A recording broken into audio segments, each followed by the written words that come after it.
안녕하세요. 공인중개사법 중개실무 장석태입니다.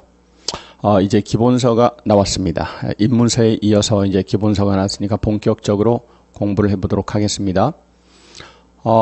입문서는 말 그대로 입문 과정 자체에 의미가 있는 겁니다. 들어가는 가이드 책이죠.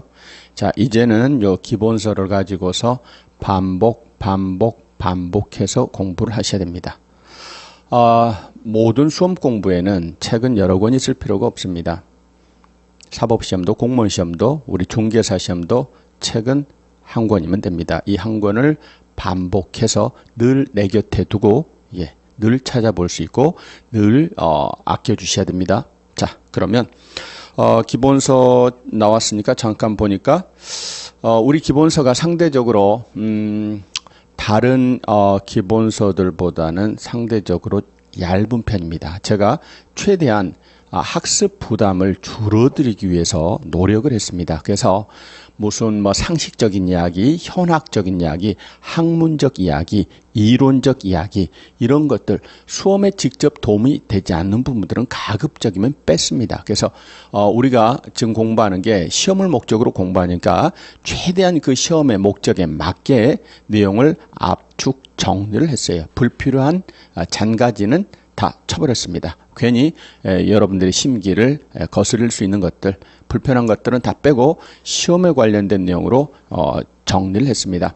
자, 그러다 보니까 문제가 약간 보통 평상시 기본서보다는 조금 들어갔을 거예요. 근데 그 부분은 여러분이 이제 뭘로 보충을 하셔야 되냐면 이제 우리 기본 과정 이 공부가 한번 끝나고 나면 반드시 기출문제집을 사시기 바랍니다. 그래서 기출문제집은 아무리 강조해도 지나치지 않습니다. 거의 다음 년도 시험 보는 사람들에게 유일한 기준이 되는 게 바로 기출문제예요. 기출문제는 끊임없이 반복 변용되어서 또다시 나옵니다. 그래서 기출문제를 풀어봐야 전체적인 문제 패턴, 출제 경향, 문제풀이 요령 이런 것들을 숙지하실 수 있어요.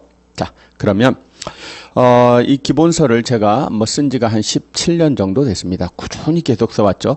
보통 인문학 서적 같은 경우에는 처음에도 아주 좋은 책이 나오곤 합니다. 베스트셀러가 나오기도 하고. 그런데 수험서는 보통 인문학 서적하고는 좀 다른 게요.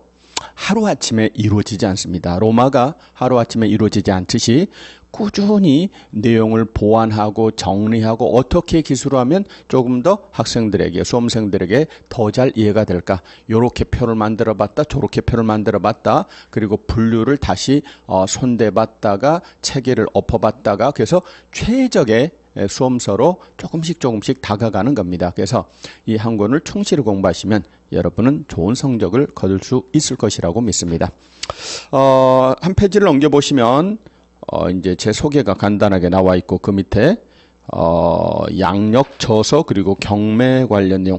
제가 주로 이제 강의하는 게 중개사법 실무하고 경매하고 요 두 가지만 이제 저는 합니다. 경매 투자를 중심으로 하고 가끔 이제 강의도 하고 그러는데 그것도 우리 중개사 공부하다가 심심하면 머리도 좀 쉴 겸 경매 한번 들어보실 필요도 있습니다. 자, 넘어가십니다. 그럼 이제 쭉 가이드가 나와 있습니다. 요 가이드 한번 읽어보세요. 머릿말, 그 다음에 수험 가이드, 출제 경향 및 학습 방법, 그리고 전망 및 활용, 그리고 시험 요강, 그리고 로드맵, 합격을 위한 학습 로드맵, 그리고 목차, 순서 이렇게 쭉 나와 있죠. 우리가 책을 받으면 바로 본문부터 보는데 이 가이드를 먼저 쭉 보시는 게 그 책 전체에 대한 이해를 상당히 도움이 됩니다. 쭉 보시고, 자, 순서는 법령 파트 그리고 실무 파트. 법령 파트는 공인중개사법 시행령 그리고 시행규칙, 그쵸? 공인중개사 법령 파트하고 부동산 거래 신고에 관한 법률 파트입니다. 자, 그리고 공인중개사의 매수 신청 대리인 등록에 관한 규칙과 예규를 저는 경매 뒤에 넣은 게 아니고 우리 법령 파트 마무리에 넣었어요. 제가 보기에는 우리 중개사법하고 같이 공부하는 게 훨씬 더 효과적이다. 경매 편보다는. 그래서 앞쪽으로 배치를 했고 뒷부분에 중개 실무가 배치되어 있습니다. 자, 그러면 바로 수업 들어가겠습니다.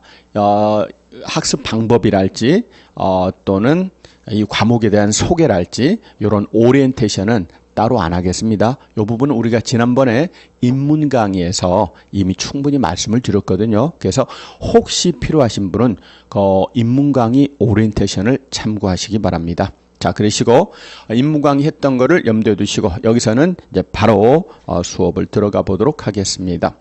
자, 그러면 제 1장 총칙 공부를 하겠습니다. 공인중개사 법령입니다. 제 1장 총칙입니다.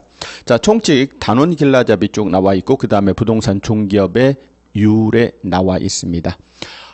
유래, 연혁, 역사 요거는 안 합니다. 우리 지난번에 입문과정에서 간단하게 옛날 이야기 한번 말씀을 드렸거든요.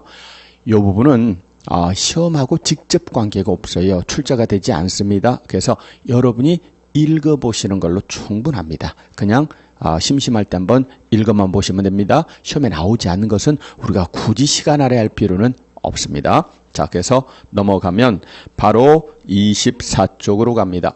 24쪽 법령의 구성 및 성격입니다. 아시는 것처럼 우리가 공인중개사 법령이라고 부릅니다. 그런데 내용을 보면 공인중개사법, 그리고 공인중개사법 시행령, 공인중개사법 시행규칙. 그렇죠?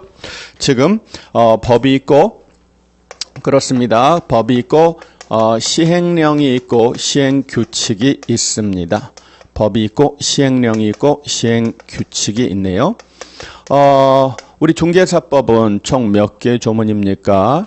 51개의 조문으로 구성이 되어 있습니다. 얘는 38개입니다. 얘는 29개입니다. 다 합쳐서 118개 조문으로 구성이 되어 있습니다. 법은 당연히 국회에서 만들죠. 입법부에서 만듭니다. 그런데 국회에서 법을 만들 때 자세한 사항까지 다 규정하지는 않아요. 국회에서 법을 만들 때는 가장 핵심적 뼈대적인 내용만 다룹니다. 그렇습니다. 국민에게 직접적 영향을 미치는 핵심적 사항만 직접 입법부에서 다루고 그 법의 시행을 위하여 필요한 세부적 사항은 행정부서, 시행부서인 행정부서 장에게 맡깁니다. 행정부서 장이 누굽니까? 대통령이죠. 그래서 대통령의 명령으로 정합니다. 그래서 우리가 법조문을 보면 이런 말 있죠. 뭐뭐에 관해서 필요한 사항은 대통령령으로 정한다. 그렇습니다. 이 대통령령은요, 말 그대로 법으로부터 위임받은 사항, 그리고 그 법의 시행을 위하여 필요한 사항을 담고 있는 것이 대통령령입니다. 자, 그런데 대통령령으로 다 정하기는 좀 부담스러워요. 왜냐하면 아주 절차적이고 기술적이고 상세한 디테일에 대해서는요, 그 업무를 담당하는 주무부서 장관이 정하는 게 더 합리적입니다. 자, 그래서 참고로 우리 중기업은 주무부서가 옛날에는 내무부였다가 지금은 국토교통부로 바뀌었어요. 그래서 국토교통부 장관의 명령으로 정하는 겁니다. 그래서 국토교통부령으로 정합니다. 자, 그러면 이 국토교통부령은 말 그대로입니다.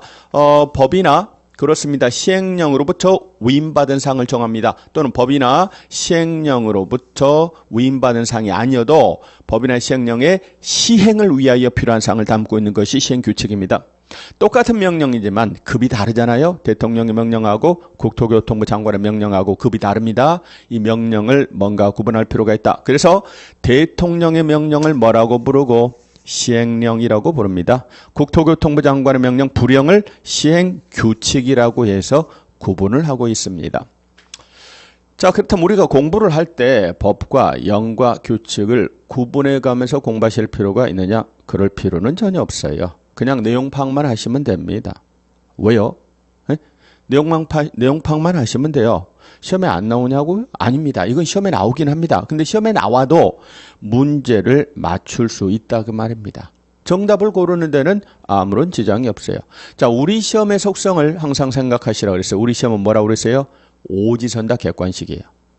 오지선다 객관식은 말입니다. 객관식이라는 거는요, 뭐 논문형이 아니고 기술형이 아닙니다. 객관식은 5개를 다 알아야 푸는 시험 아니에요. 경우에 따라서는 하나만 알아도 풀 수 있는 게 객관식 시험이잖아요. 그렇죠? 자, 그래서 예를 들어서 시험 문제 어떤 내용을 법으로 정하는지 영어로 정하는지 규칙으로 정하는지가 실제 우리 시험에 한 두세 번 나온 적이 있어요. 그래도 정답을 고르는 데는 아무런 문제가 없다니까요. 왜냐하면 예를 들어 다음은 등록에 관한 기술입니다. 틀린 것을 고르세요. 뭐 이런 문제가 나왔습니다. 예? 틀린 것을 고르세요. 그래 놓고 예를 들어 1번, 2번, 3번